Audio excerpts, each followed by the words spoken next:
Welcome to the OC24 podcast, where we've taken some of the best talks and discussions from this year's 24-hour conference on global organised crime, which showcases some of the most interesting research into organised crime around the world.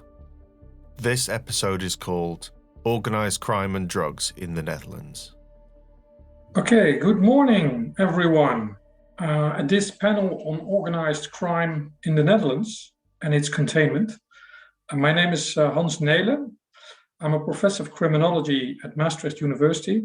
I'm also the chair of CIROC, the Center for Information and Research on Organised Crime, a network organization in which many universities participate, and also the co-organizer of this great event, this 24 hours. What we will try to do in the upcoming 90 minutes is to share with you a number of our impressions on ongoing manifestations of organized crime in the Netherlands, but particularly we will focus on the way we try to deal with that. So how the Dutch are dealing with that.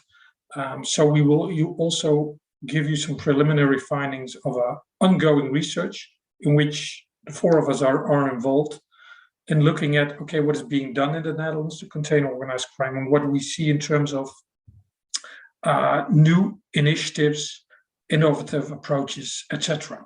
What we will do, I will give you an idea of the program that we have in mind. Let me see and try to share the screen with you. I hope that works. Can you see that? We'll have a look.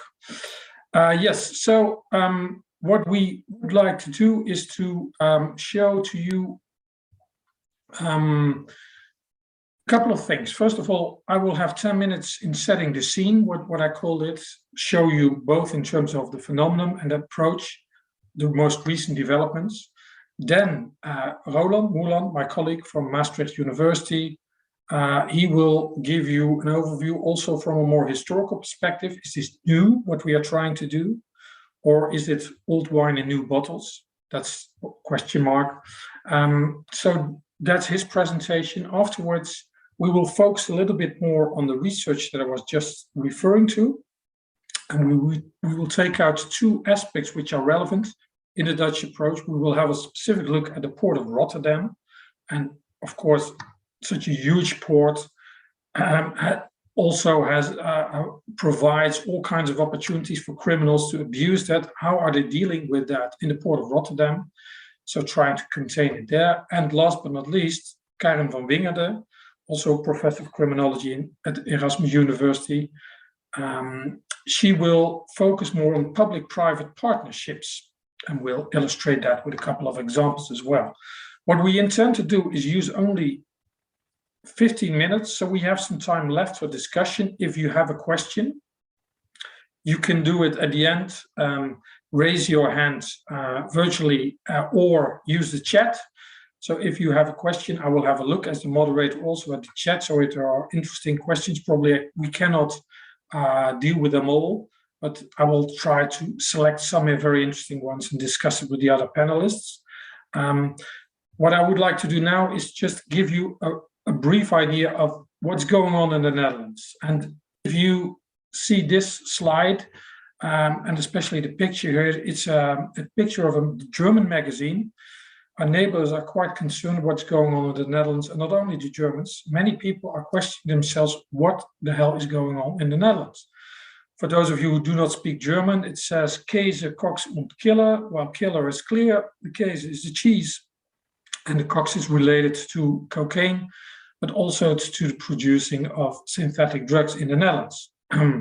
So these questions were raised immediately after the summer because we've had some serious recent incident, and the most, the one that caused most concern was the killing of a very famous journalist, and he's a very famous a Dutch presenter on television, Peter R. Vries.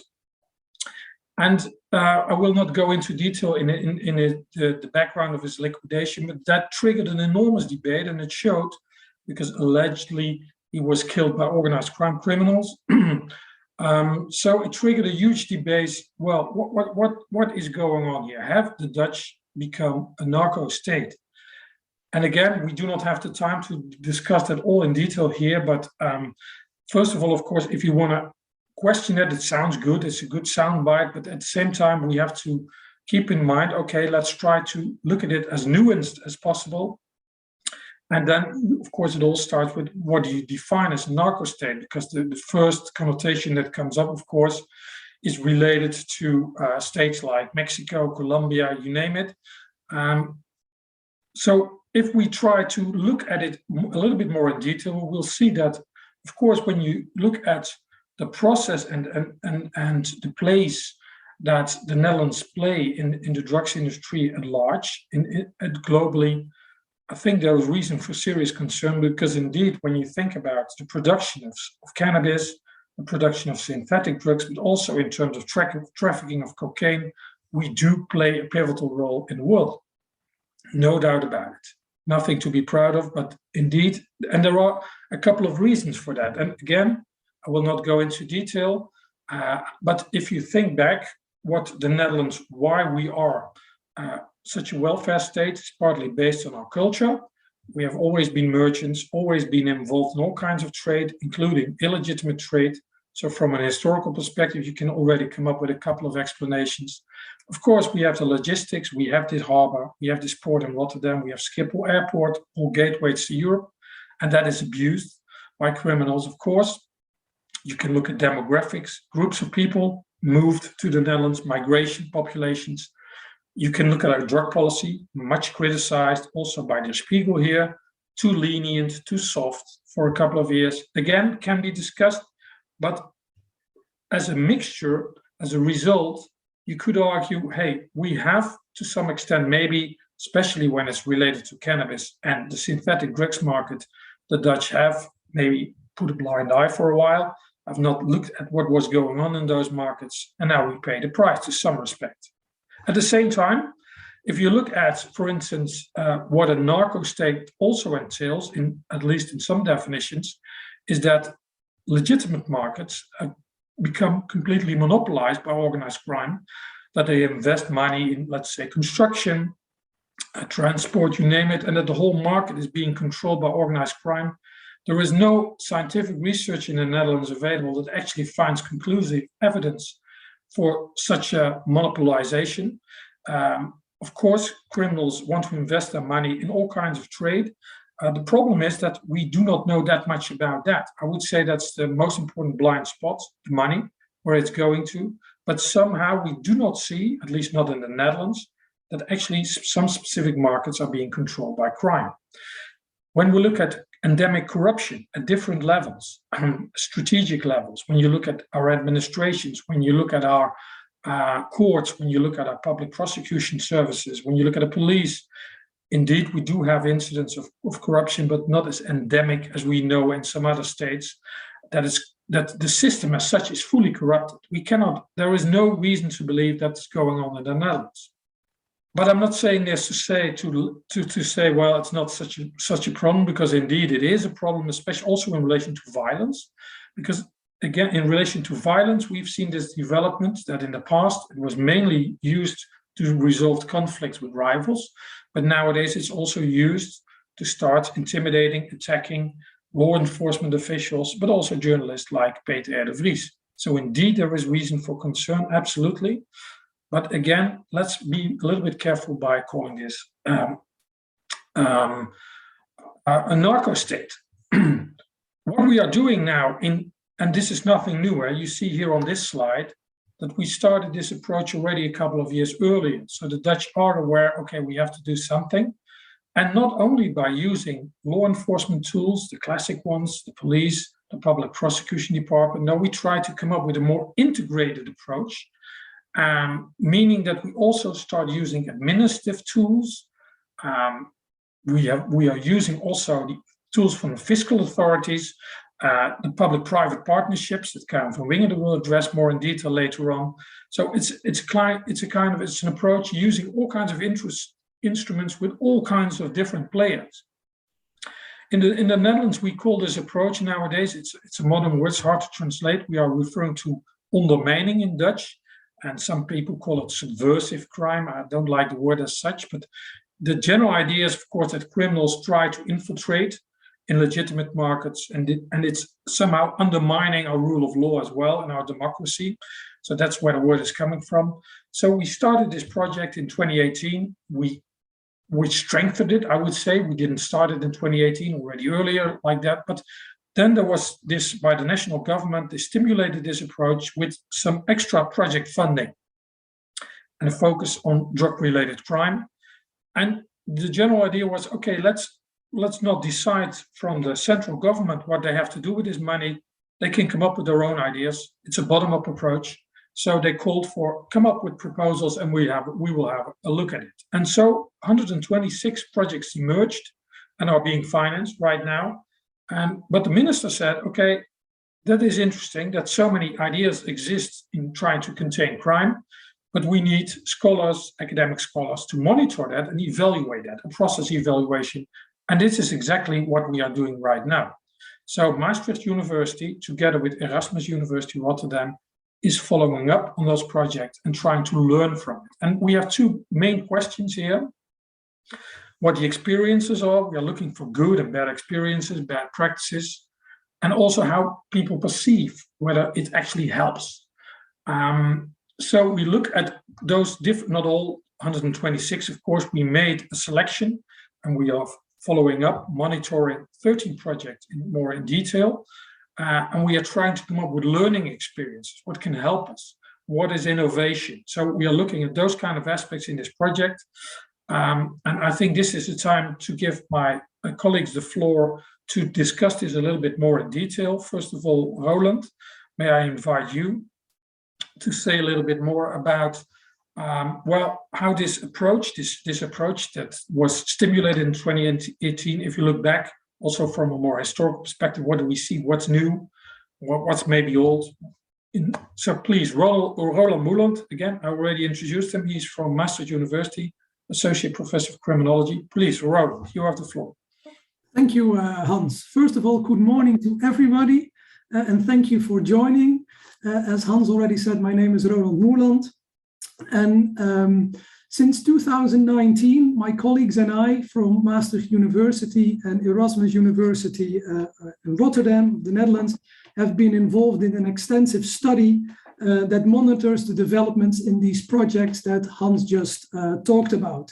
And we actually recently published our first interim report that discloses some of the insights with regard to how these projects are doing.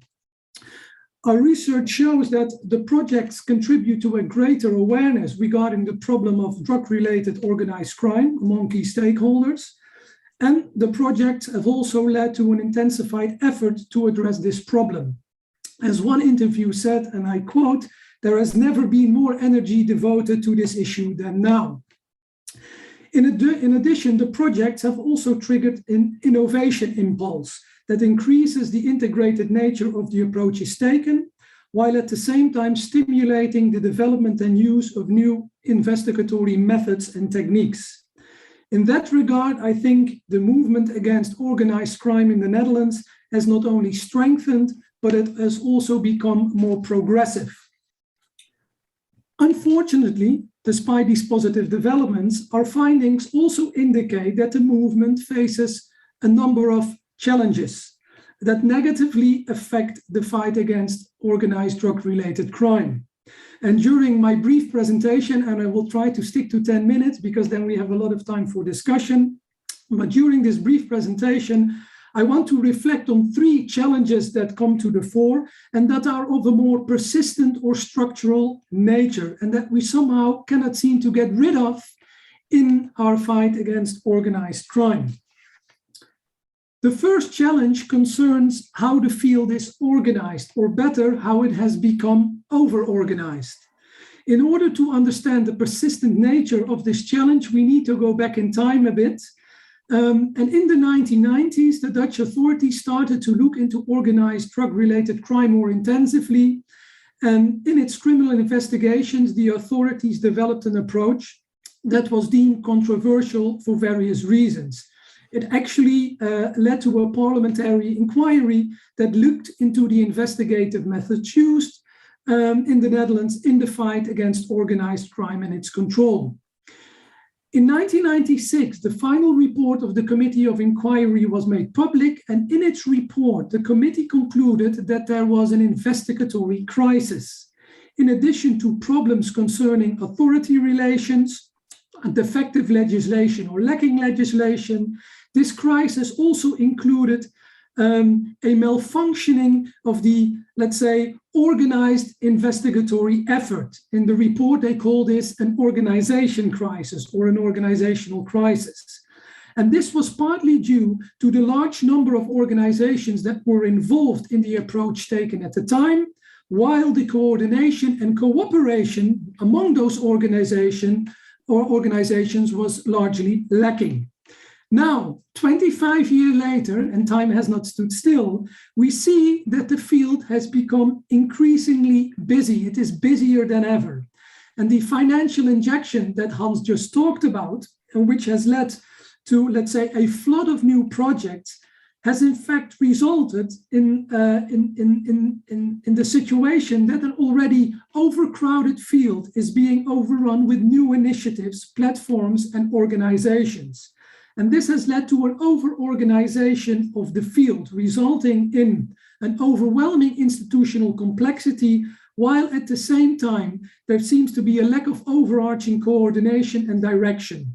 For instance, it is telling within the context of our research that actually nobody has been able to give us a comprehensive overview of what is being done, by whom, where, and how these projects and initiatives are related to each other.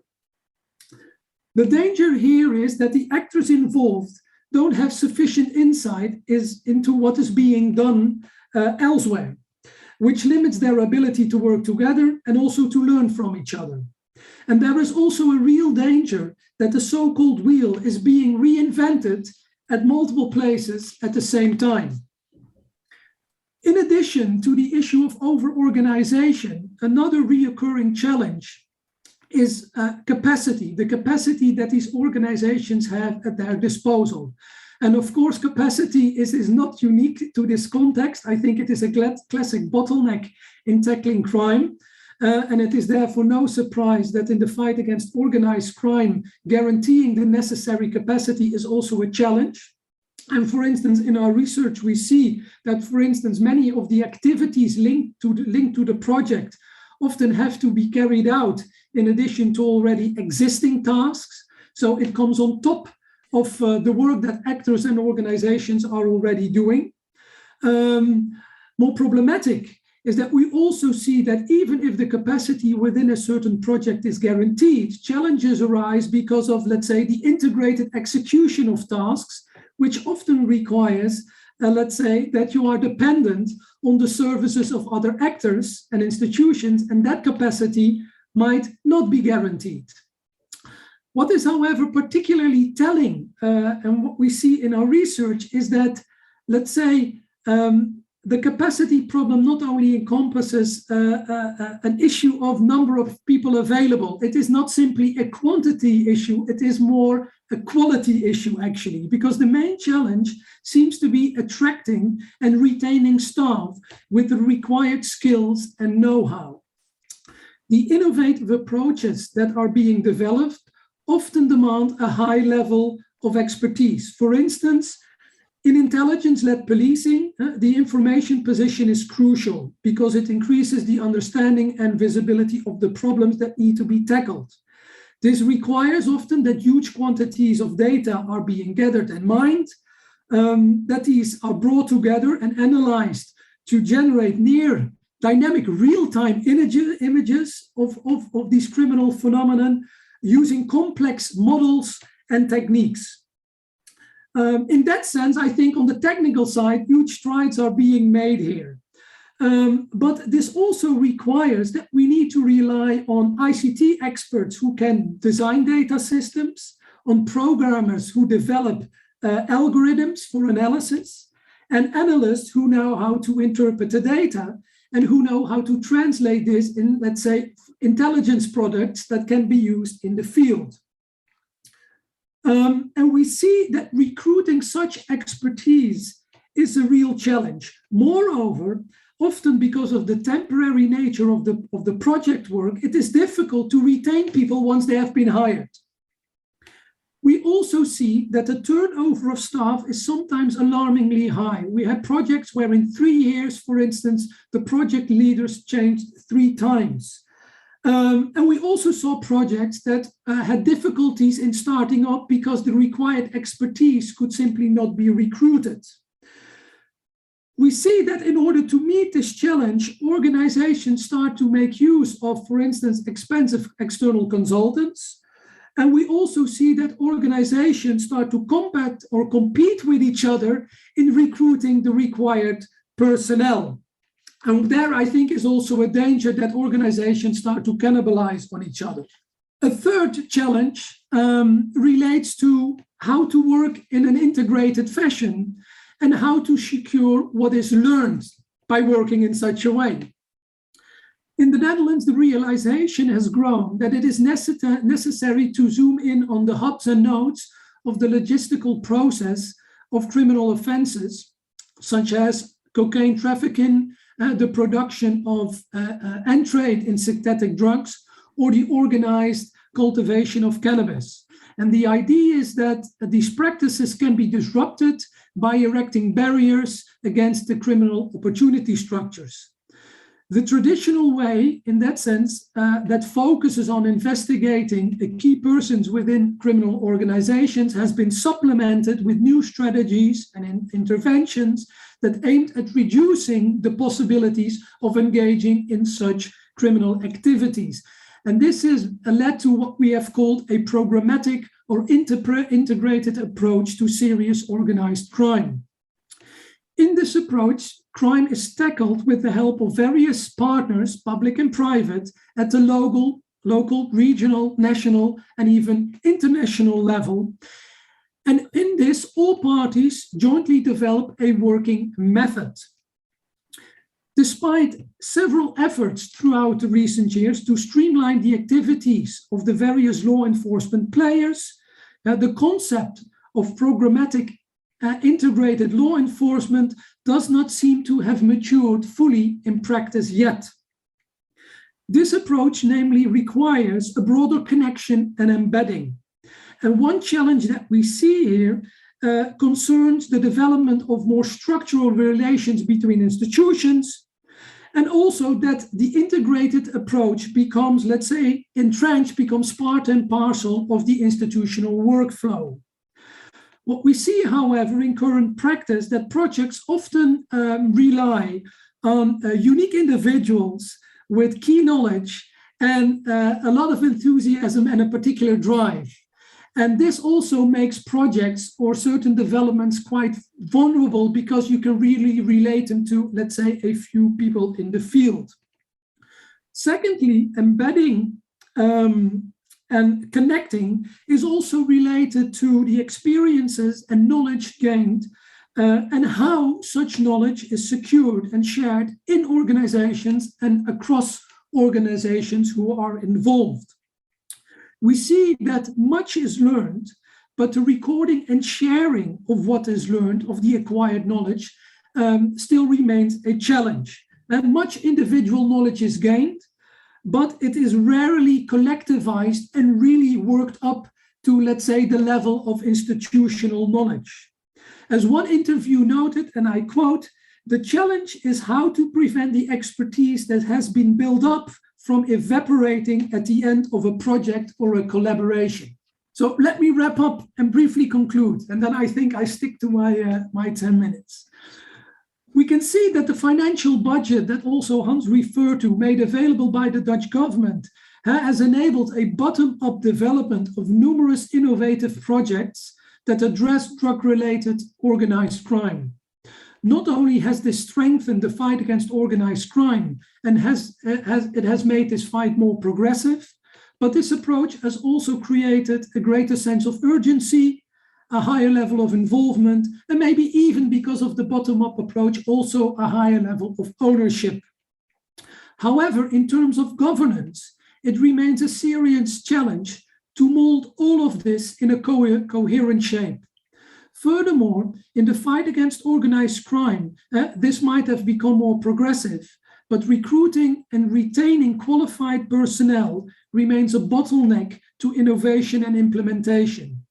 And lastly, I think one of the more urgent issues is also how to secure the best practices, because this requires permanent attention. How do you make sure that valuable lessons learned are secured and shared among the relevant actors?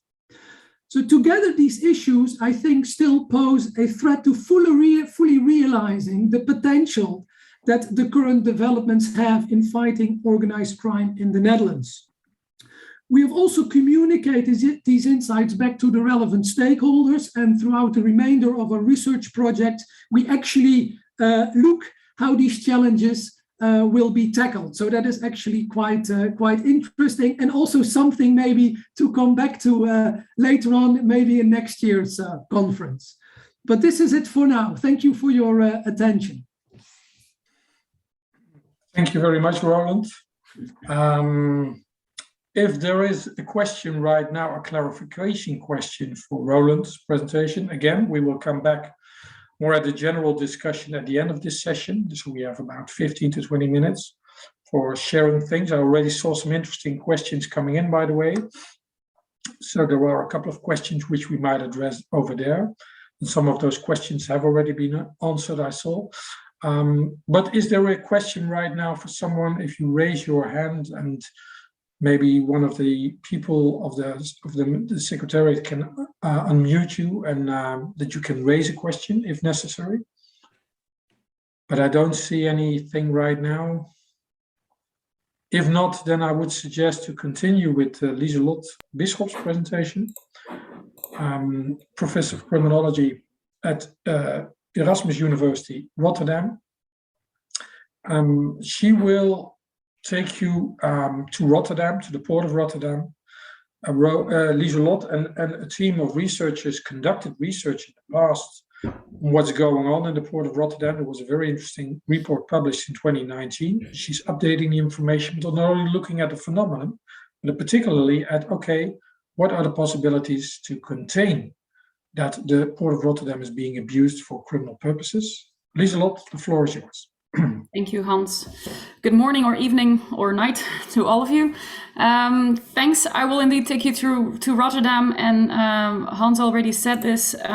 What I do and how I approach this is I basically start from the six recommendations that Richard Staring, Robbie Rox, and me actually gave in the report that we presented to the mayor of Rotterdam, the police, public prosecutor, and customs back in May 2019, and actually basically see what has happened since.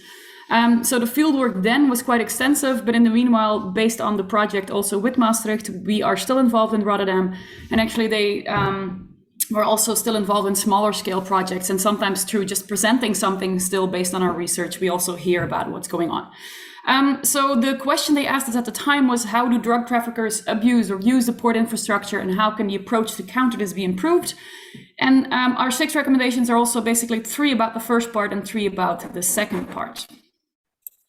So on the first 3, those are the 3 recommendations, and then I'll just go over them, see what has been going on in practice. Of course, this is just a broad scope overview. I can't go into all of the details, but I'll illustrate a couple of the things that have been ongoing since. So we said, make sure to focus on vulnerable locations of vulnerable sectors. And I'll say something about that in a minute. Invest in technology and in people. So not just investing in, for instance, gates or biometric access passes, but make sure that you keep investing in people, not just in awareness raising, but also in building trust and caring for people in the port. And 3, raise awareness as a government with the companies, because at the time of our research, there was quite a few companies realized they had a role to play, but not all of them were on board yet. I think in the meanwhile that has changed, but I'll share something about that. So a first illustration about that, learning about basically the vulnerabilities of locations in the port or of transport lines, for instance. I want to illustrate that based on a public-private partnership of the Information Sharing Center, Port Safety and Security, and I put an S there, because at the time of our research, there were 2, one focused on container terminals and one on ferries towards the UK. But in the meanwhile, several others have been created, which was also actually an advice that we provided to extend that. It's also been extended to other ports. For instance, North Sea Port is developing, or it has one in place as well.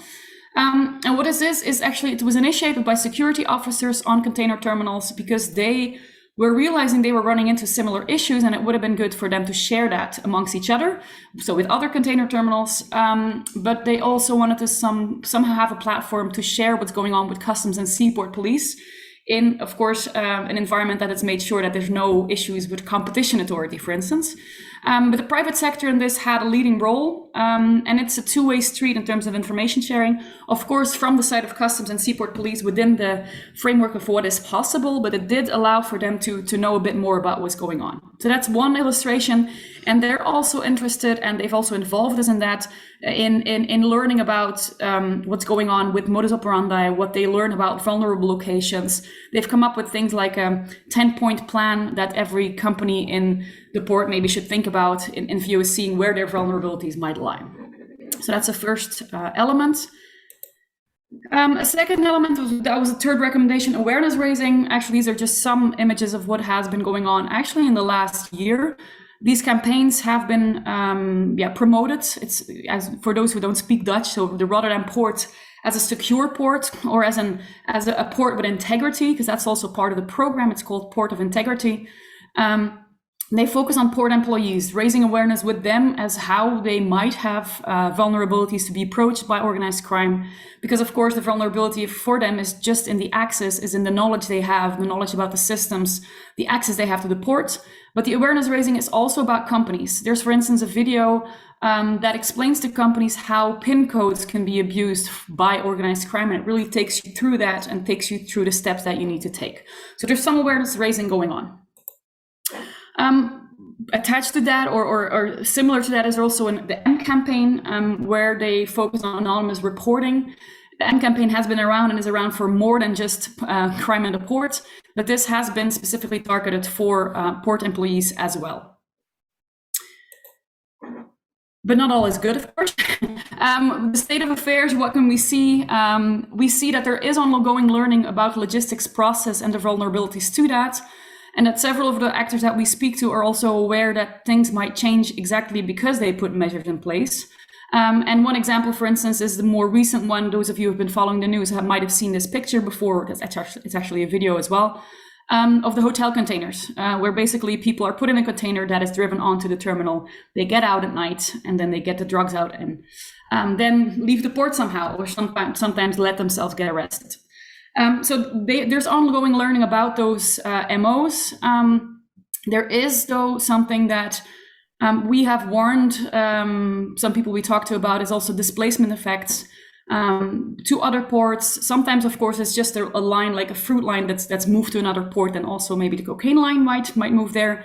But this displacement, we've also shared that it's important to think about the displacement of, if you have more and more physical security measures in place, it also puts more pressure on the people. So you need to care for the people in the port.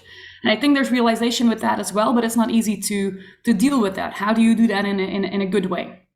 Some remaining blind spots, which would also be interesting for research to focus on, is the motivations of individuals involved. Those who do get corrupted, whether it's in government or in port companies, and those cocaine collectors, the uithalers, as we say in Dutch. There's not that much known about them. And the second part is the use of legal structures. It's something we said based on the reports that we looked into, the police reports. There's not that much information about the underlying structures for this. On to the next three recommendations. We said try and focus on systematic and sustainable use of measures already in place and enforcement of these measures. I'll come back to that, but basically this also means that a lot of what was in place at the time was project-based money, which it is still to a certain extent today. But of course, as also Roland was explaining earlier, makes it hard to, focus on a longer term and develop things sustainably. The fifth one was about sustainable use of information and making sure that you have enough information there to then afterwards maybe do an analysis based on several case files to learn about the global nature of criminal networks, maybe not global even, but even just the fact whether there is a network or not, what connections are between some of these groups or individuals?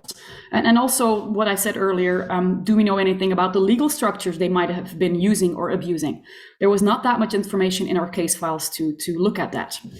And the last part I'll go into later on, but it's about seeing starting from the perspective of government, see what you're doing. Is this about forced support? Do you force private actors to work with you, or do you truly go into cooperation and incentivize their support in thinking about coming up with a solution? And that might be a continuum, but it does have an impact on, for instance, trust within a public-private partnership.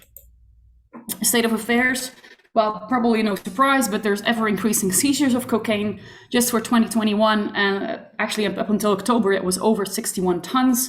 So there's records all the time. Whether that's a good thing or not, I'll leave in the middle. We do see more focus on financial investigations, something we recommended as well, because you have the hit and run cargo team that actually does shorter investigations, but there is now a team attached to that as well. It's a multidisciplinary team. And they focus on the financial side of things, so trying to look into those elements more broadly and hopefully getting to the financial data underlying that. There's also a new cooperation agreement between police and customs on a national level, so that's not just Rotterdam. Within Rotterdam, the cooperation is very good as well.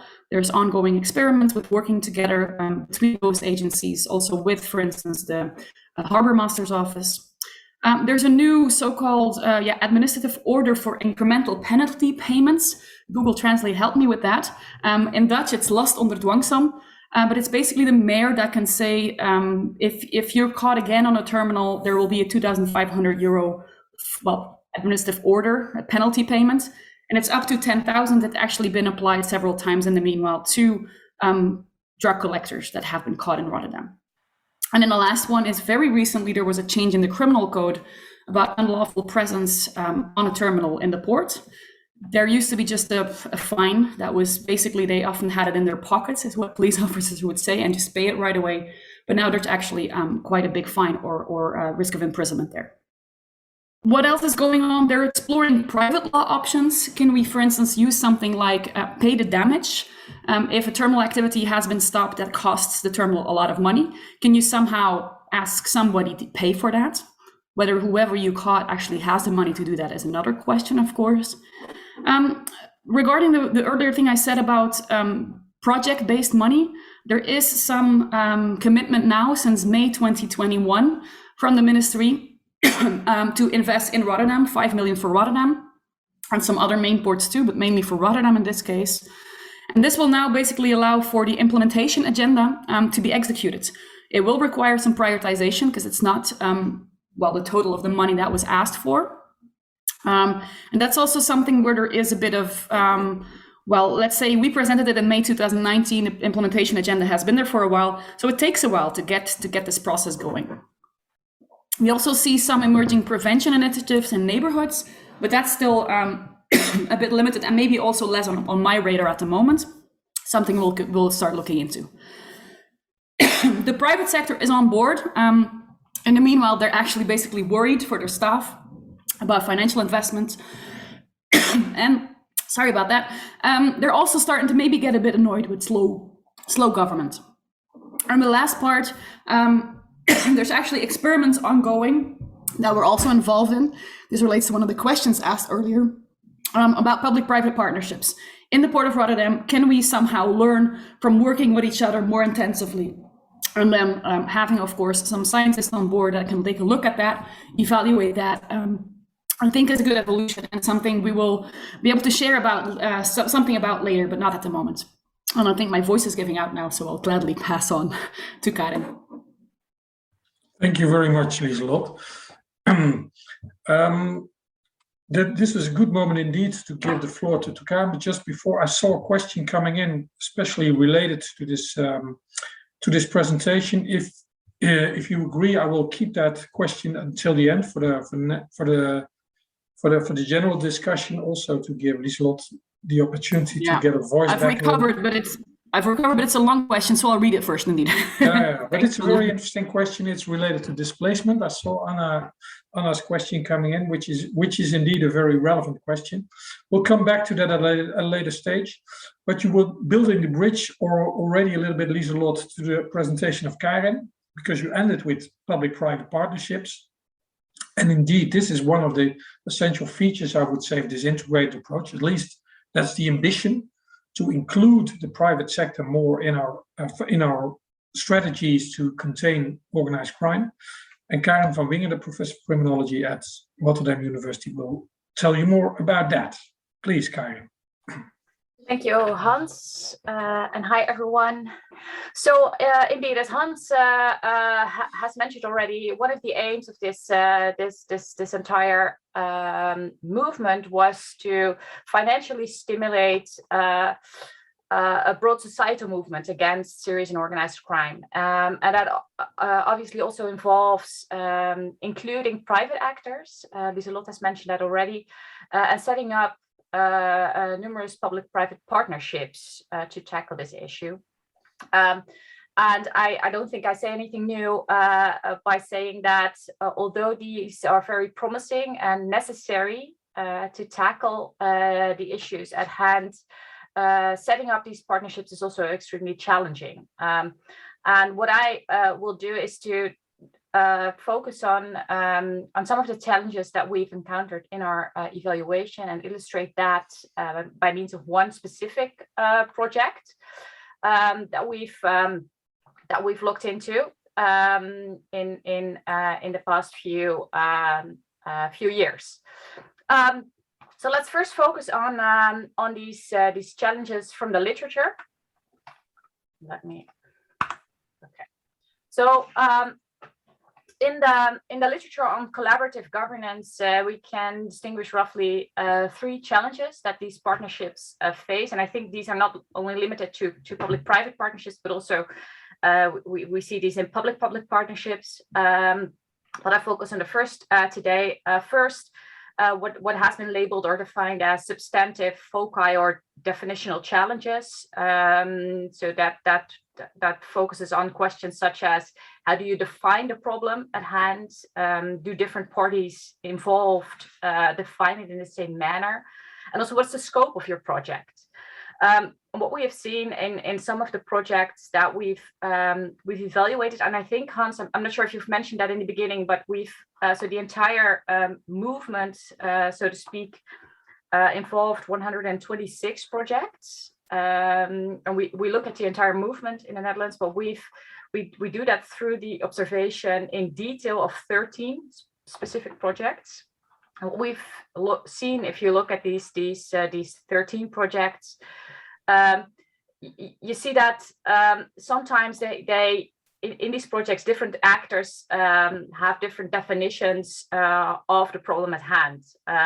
So, for instance, focusing on integrity rather than serious and organized crime, or embed the project under a different umbrella, under a different organizational structure that focuses more on integrity than on crime itself. And obviously that also means that you not always talk about the same things, which can inhibit or prevent successful partnerships.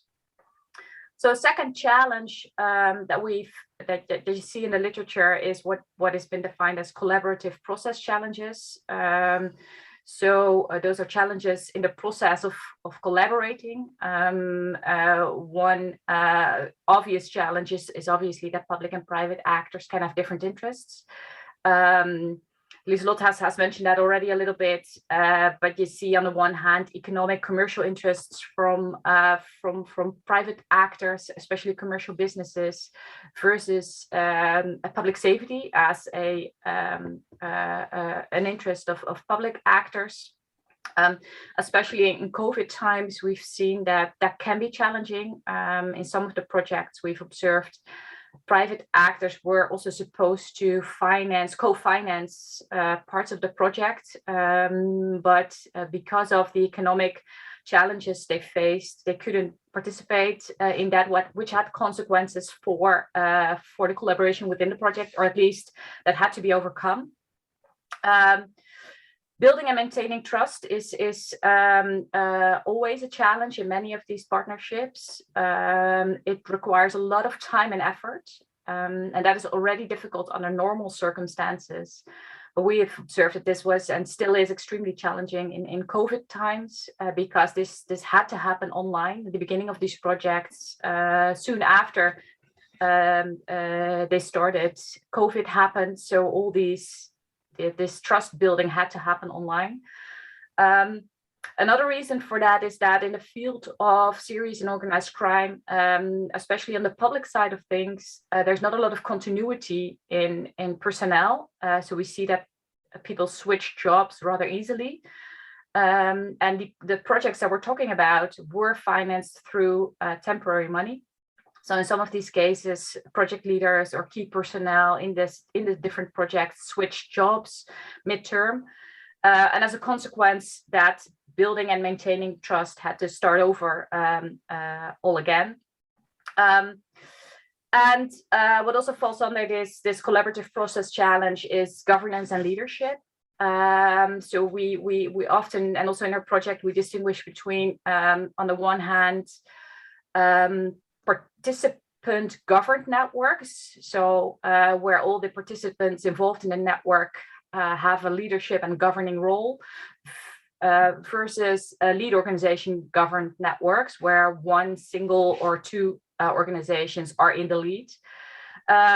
So because this is public money, we see that in most of the projects that we've observed, they can be characterized as these lead organizations governed networks, so where one or two public parties are in the lead. In some cases, there were already existing private collaborations ongoing. As Lieselotte has discussed, in the Port of Rotterdam, there was already a lot ongoing. There are other projects where the same applies. What we've noticed is that when public organizations start taking the lead, private organizations tend to fall back. And there's a risk in that you lose commitment. So governance and leadership is especially challenging when public and private partnerships are involved.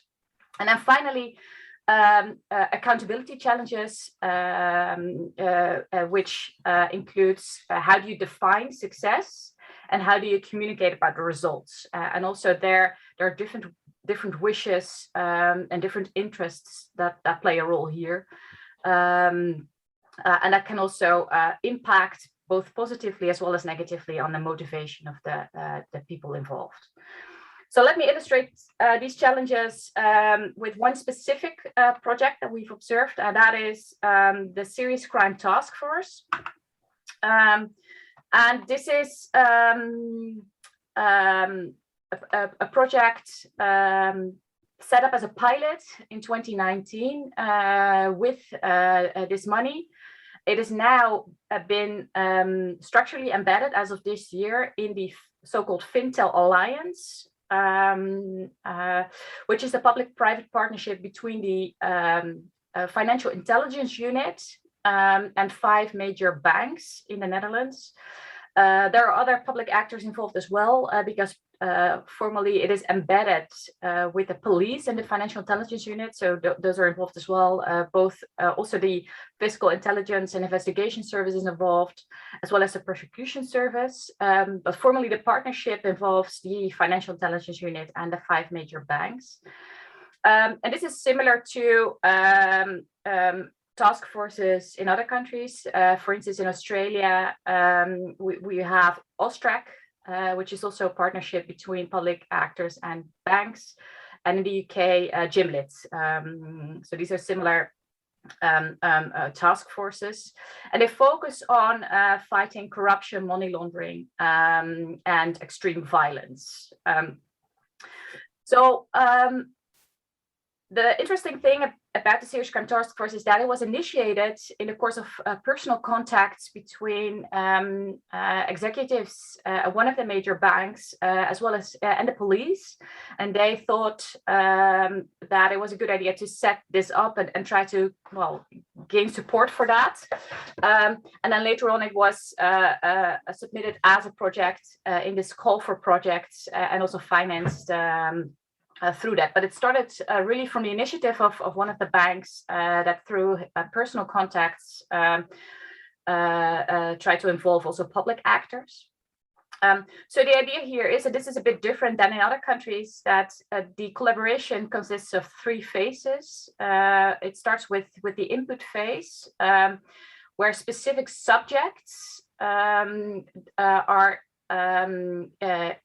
included by either police or fiscal intelligence. And this is different from the setup in other countries, because these are not suspects as defined under criminal procedural law, but these are bycatch from criminal investigations. So no suspects yet, but potentially interesting subjects that might be involved in crime. Then the throughput phase, where which is a physical space where banks work together in exchanging and analyzing data on these specific subjects. And then the output is the normal AML regulations, where banks submit their unusual transaction reports to the financial intelligence units that then can develop these into suspicious transactions reports, and then work these up to intelligence for police. And the basis of this collaboration is a legal agreement within the boundaries of the anti-money laundering regulations, as well as the GDPR and privacy rights. So far, the collaboration has resulted in 8 cases that they've worked on, 351 suspicious transactions reports, and 11 intelligence reports, which is wider knowledge and expertise gained at private as well as public parties about the underlying problems. So let's look at the challenges as we've seen these in this project. So first, if we focus on the substantive definitional challenges, we've seen that there was a lot of discussion in the beginning what the focus or the scope of the project should actually be. There was mainly a discussion between the public actors involved, because the police thought it was necessary to focus on individual subjects, whereas the fiscal intelligence wanted to focus on broader risks than on individual subjects. And this had this is still sometimes ongoing, this discussion, but it also had to do with the quality of the input. So for a very long time, the input phase, there simply weren't a lot of cases to focus on, because of this specific scope to not focus on suspects, but on subjects. Also, the prosecution service had their concern is to really think about, is this a proportionate collaboration to focus to use these subjects in this serious crime task force. And in some of these cases, subjects were proposed as input for which the serious crime task force really isn't a proportionate measure. So there wasn't really a lot of input, which then negatively impacted on the motivation of those involved, because everyone thought, well, we've set this up, this interesting collaboration, well, where is our input? Although everyone thought that there was supposed to be a lot of cases that they could work on. Then if we look at the collaborative process challenges, I think there are some obvious here. So obviously, sometimes there are different interests. What played a role here in the beginning is the external context. So the Netherlands has just been up for review by the Financial Action Task Force. So that's the international global review of anti-money laundering efforts in the country. And in the beginning of this project, some of the public actors involved were concerned that intensifying collaboration with private actors might signal to the review panel that that was necessary, so that might result in a negative evaluation from the FATF. And obviously, if you don't speak about these concerns about these different interests, which they did in this case, but then it can impact on how you are willing to contribute to the collaboration and also to work together. Another factor here that required a lot of effort and communication is obviously trust. The banks involved in this collaboration were also themselves under scrutiny for AML violations. So the entire project started in the aftermath of the ING anti-money laundering scandal in the Netherlands. But one of the other banks involved, ABN AMRO, has also recently been fined for money laundering violations. So this continuously required effort, communication. Public actors sometimes noted that it was increasingly more difficult to account for the partnership in the political arena because of these violations. So this was very challenging for the actors involved. And then finally, also here we saw it started from the initiative of one of the major banks, but then throughout the project, public partners took over and became more in the lead, so to speak. And one of in the final evaluation, so the project also had an internal evaluation. In the final evaluation, some of the private actors involved said, where this was, and I'm quoting, where it was initially a joint initiative, it has become more of a party for government. And of course, we participate because we take our societal role, but the feeling is different. So this also signals that there's a delicate balance also in governance and in leadership in these projects. Then that also applies to accountability. So also here we saw that defining success, we saw different interests there. On the one hand, the private parties who really wanted to define success as in cases solved and to show the success of the output phase, whereas the public actors focus more on the success of setting up the collaboration and showing the Serious Crime Task Force as a success, as a working process in itself. And then finally, if you talk about communicating results, also there we saw sometimes competing interests in terms of reputational interests from the financial industry, also given the context and their own AML violations, and also the wish or the desire to communicate the togetherness of it rather than presenting this as a public success. So how have they dealt with it? From the beginning on, a sounding board group was set up with high-level executives with executing power from all the organizations involved, so both public as well as private actors. It meets once a month, in which they rather openly discuss all the challenges at hand. And they really put a lot of effort in creating an open atmosphere to discuss things. And we've noticed that individuals who were involved from the start are still heavily invested in the project, which also signals and characterizes the delicate balance that the Serious Crime Task Force has to deal with. And this is also shown in this mind map. This is also from their internal evaluation, and you see that the actors involved characterize the Serious Crime Task Force on the one hand as interesting, successful, promising, but also complex, bureaucratic, difficult at times, struggles in collaboration. We have high expectations, but it is sometimes chaotic. What is our added value? We are underutilized. So this also shows that it is promising yet challenging. So to come to a conclusion, many of these public-private partnerships sort of can be characterized as a web of knots that need untying, which requires a lot of time, money, effort, willingness to experiment also with approaches and allowing things not to work out as planned.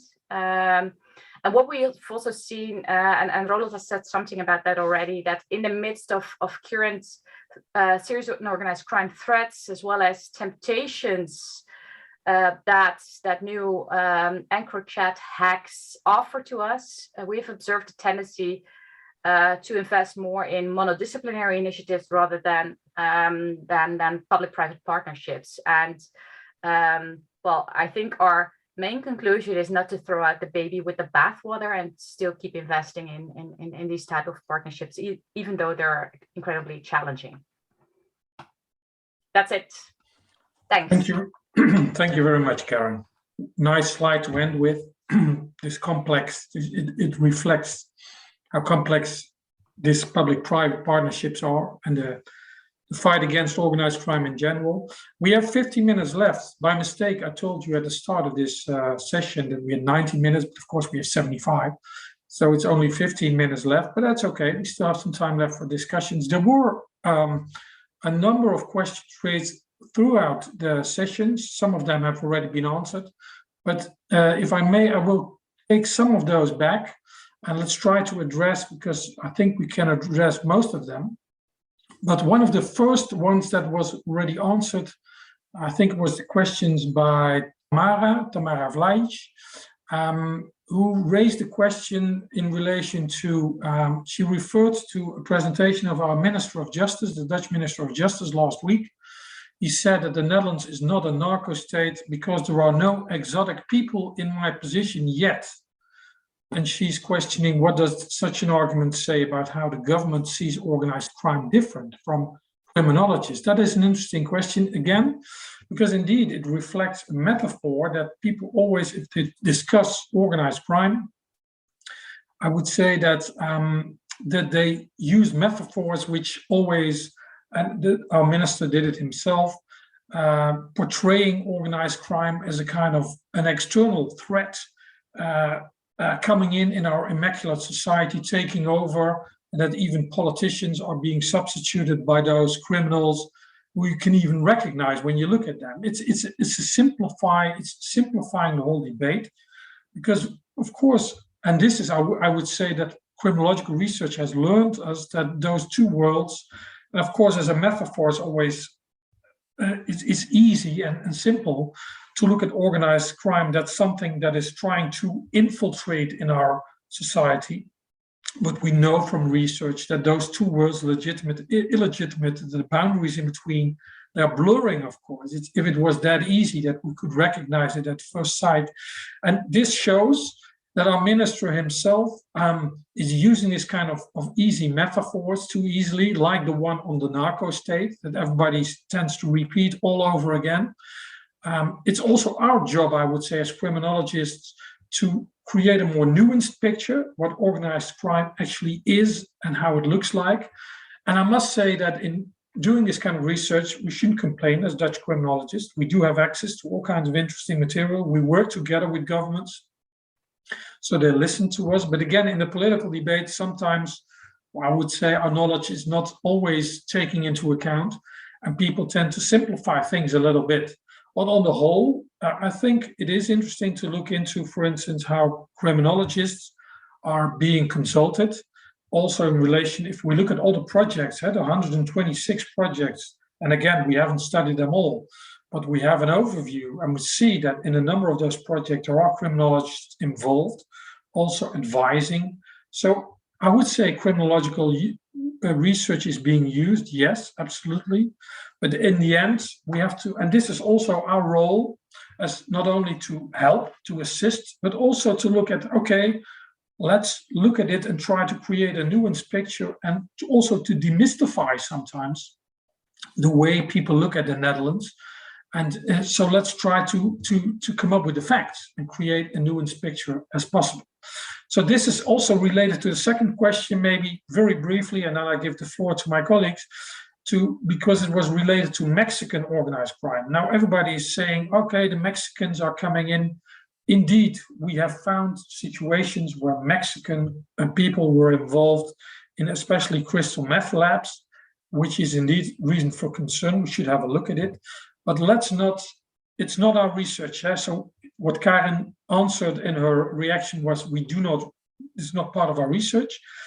But At the same time, I would say we need better research into this. So let's not immediately say the Mexicans are taking over, like we did in the past when people started saying the Italians are taking over, the Russians.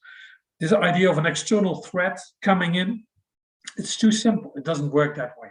And it's not as we do not have any indications yet that Mexican organized crime actually, indeed there are Mexicans, yes, but they work together with other nationalities, including Dutch criminals working in those labs. So how what the roles look like in those networks, we do not know yet. We need better research in answering those questions. Maybe I saw some questions in relation to Rotterdam, Lieselot. Actually, Hans, if you don't mind me interfering, I think it might be good to follow up with Teun's question because it relates to what you've just explained. Because Teun asks how we think the Ministry of Justice and other state actors received the results of our study so far. So do you want to share something about that? Well, maybe one of you can do that because I do not want to do the talking all the time. So Karin, Lieselot, Roland, you want to say something? What is your impression, what they did with our research, our preliminary findings, our interim report so far? What is your impression? I think I'll start and then the rest can add. I think overall in the projects, people are very interested, not all, I mean, it varies a bit over projects, to hear what we come up with in terms of feedback. And I think that also maybe, signifies another challenge, that there's a need for feedback and also feedback we can't always provide. There's really, so I think that they are taking up some of our things we've noticed. On a broader level, there's also some interest in, thinking along in how the future can be shaped, but maybe Karin can say something about that in relation to the ministry. My experience is more about the projects that I think there's interest. Karin? Or Roland? Yeah, and I think one thing in addition to what Lieselot has been saying, so the minister himself, he commented on, so he wrote a policy brief when we published our interim report, and obviously he didn't write it himself, but it was quite constructive indeed. That so also picking up the challenges that we've described and that Roland has already put forward. At least acknowledging these and also providing suggestions on how to shape that in future projects. They're now, so I'm sure that many of you know that in September, always the new financial budget for the next year in the Netherlands is being presented, and there was another, I think 500 million it is, right, allocated to the fight of serious and organized crime. So the ministry is now involved in thinking about how to divide and allocate that money. And they're at least open to our suggestions on how to tackle some of the issues that we've observed in our interim report, to ensure that in the new allocation of projects of money to these projects, that you can maybe solve the issues that we've observed earlier. So I think they're rather open in thinking about constructive ways to move forward.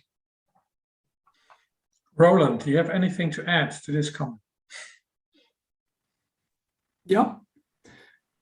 In addition to what Lieselot and Karin have been saying, I do think you see a difference in the sense, let's say, how within the projects our information is being picked up and dealt with, and the interest in it. I think there is much more, how do you call it, in intensity or energy on it than let's say the higher managerial levels.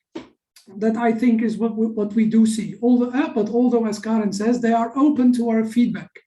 But on a project level, I think you simply notice more that it's very important for the projects themselves, how they can tackle the particular challenges. Yeah. Okay, thank you.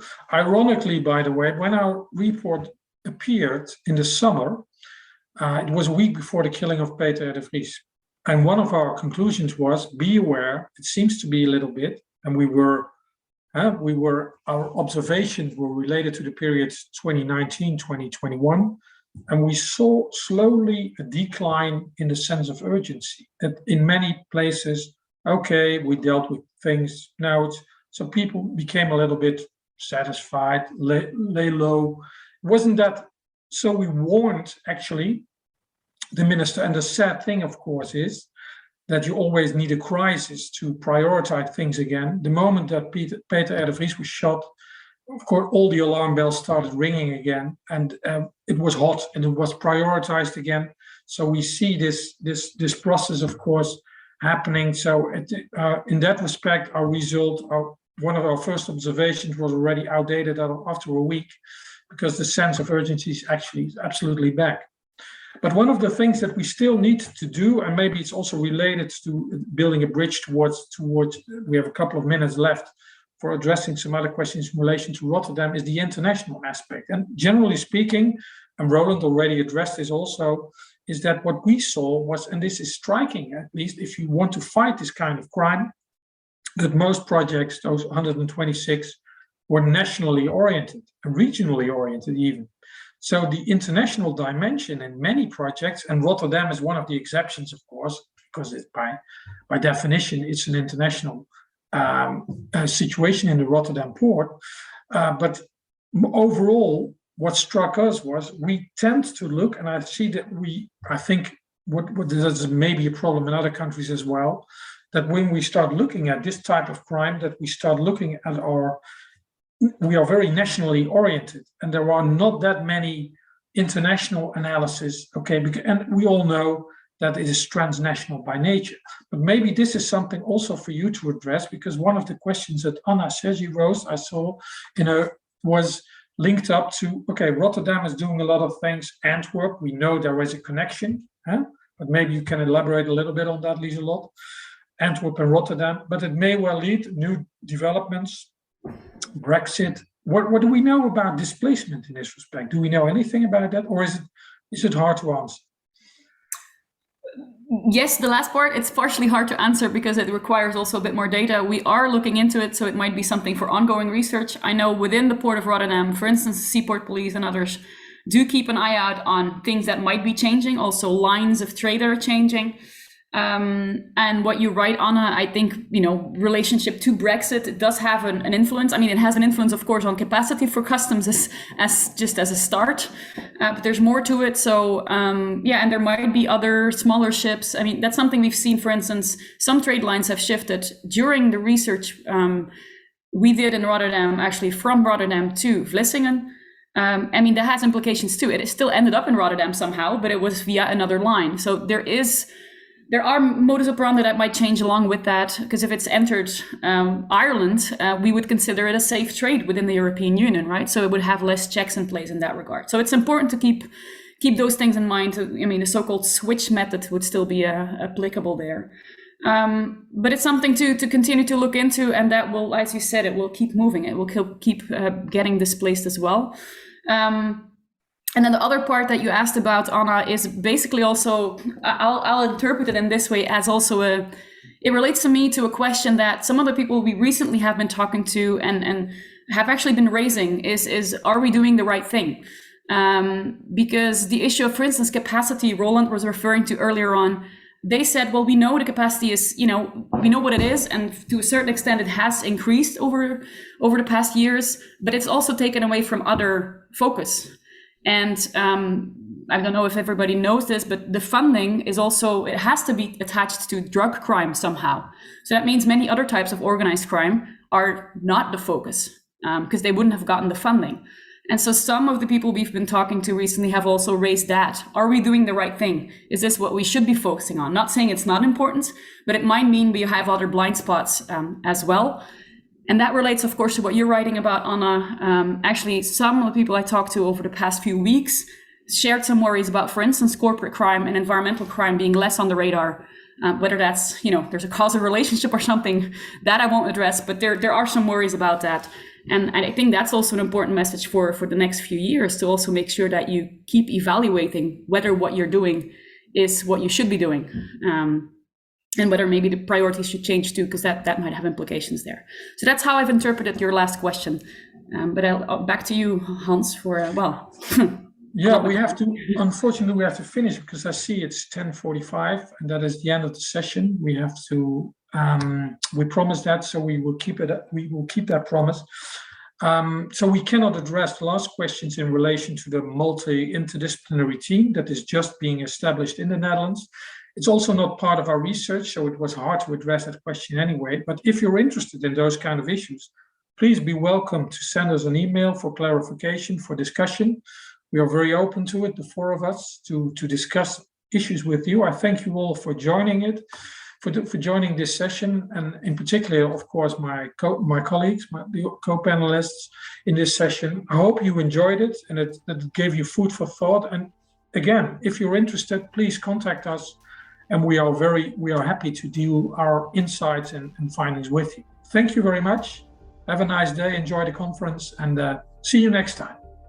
Thank you for listening to the OC24 podcast. For more talks, have a look at the podcast feed on whichever platform you use. There are loads more to listen to. Video versions of these talks are also available on the Global Initiative Against Transnational Organised Crime YouTube channel. If you would like to share these talks around, we ask that you use the hashtag OC24 and let us know what you think. The 24-hour conference on global organised crime is brought to you by the European Consortium of Political Research Standing Group on Organised Crime, the Centre for Information and Research on Organised Crime, the International Association for the Study of Organised Crime, and the Global Initiative Against Transnational Organised Crime. For more information, head over to oc24.globalinitiative.net. This has been the OC24 podcast from the Global Initiative Against Transnational Organised Crime. Thanks for listening.